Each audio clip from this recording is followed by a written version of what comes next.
Alright, so I figured I would do an appendage video to my last long video talking about the original pushers of Flat Earth. As you can tell by my tone, I don't believe in Flat Earth. I think it's a psyop. But it's important to understand why a lot of people will buy into it. And again, a lot of that comes down to they don't trust the government or NASA, so they just throw the baby out with the bathwater. I'm not saying don't question things. What I'm saying is be careful about the conclusions you come to. And it's the same for personal experiences. Like I've mentioned before, I think it may have even been in the last video. Yeah, it was. Even our senses are very easily tricked. And I think that can even go for, spiritual experiences with ayahuasca and stuff. I think when you consider the view that there's archonic type beings out there that want to trick us, they'll set up even elaborate lies, elaborate tricks to try to get us. And of course, it could also just be the fact that the message you're supposed to take from those experiences isn't that there's a literal flat earth, but perhaps it's metaphorical in some way.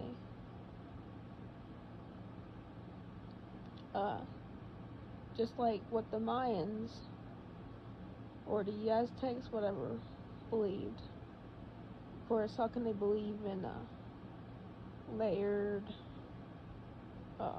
different levels of quote-unquote hell or earth, and then it still be flat?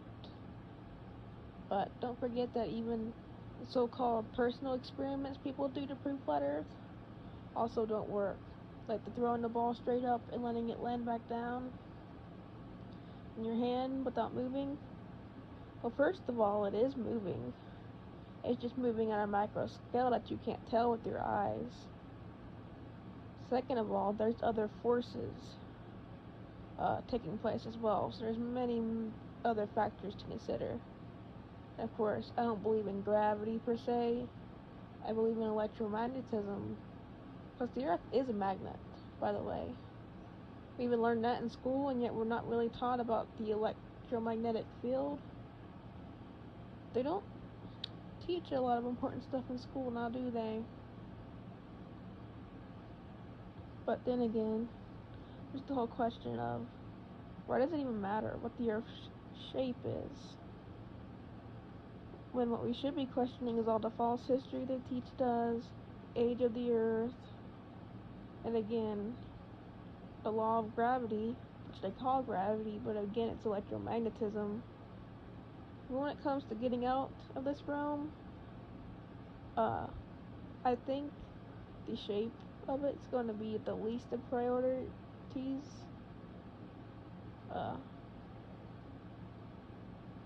Because you can leap off a 1-story building or a 7-story building. At the end of the day, all it takes is jumping out of a window. Just so long as you're prepared to land, it doesn't matter.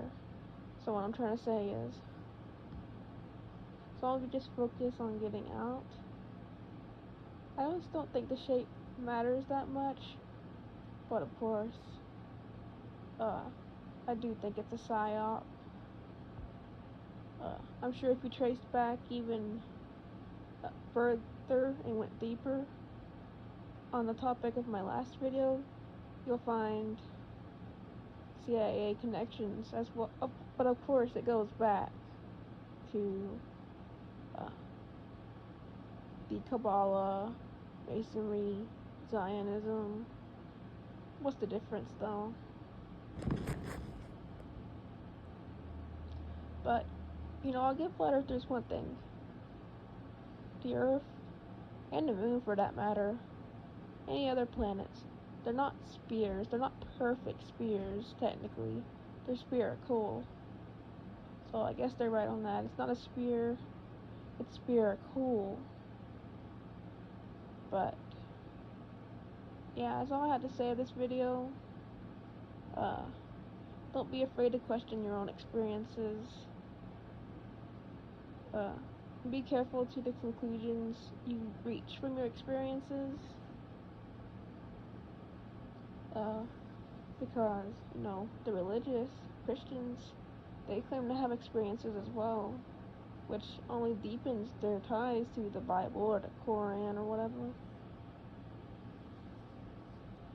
But at the end of the day, if they were to question their experiences a little bit more and with a different mindset, I believe they'd come to a different conclusion. But yeah, I'll quit my yapping. It's been Lucid Daydreamer. Keep dreaming on.